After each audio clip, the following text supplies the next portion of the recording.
Is-Segretarjat Parlamentari għal Persuni b'Diżabilità u Anzjanità Attiva nieda dokument tal konsultazzjoni pubblika li se jwassal sabiex titfassal strateġija nazzjonali li tindirizza id-dimensja.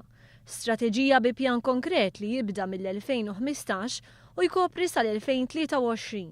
Dan tħabbar waqt konferenza tal-aħbarijiet indirizzata mis-Segretarju Parlamentari Franco Mercieqa u l-ispeċjalist Dr. Charles Sherry li pubblika r-rakkomandazzjonijiet tiegħu.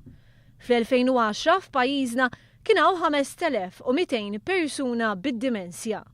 Numru li mistenni jirdoppja u jitla l-10,000 fl-2030 u għal 14,000 fl-2060. Is-Segretarju Parlamentari Franco Mercieqa għaraf li d-dimensja ma tolqotx biss lil min ikun marit.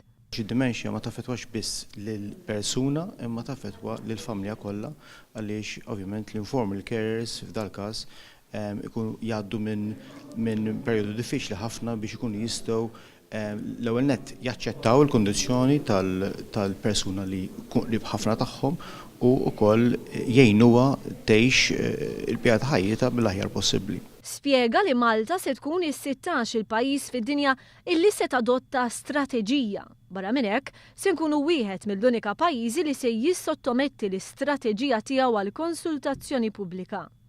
L-espert fil-qasam Dr. Charles Sherry spjega li l-istrateġija timmira biex iżżid l-għarfien dwar il-marda u tejjeb it-taħriġ li jingħata kemm lill professjonisti kif ukoll il-persuni li jieħdu ħsieb qraba jew ħbieb bid-dimensja. L-istrateġija tiffoka fuq it-titjib tas-servizzi mhux biss fil-kura residenzjali iżda wkoll fil-komunità u fir-riċerka dwar il-marda.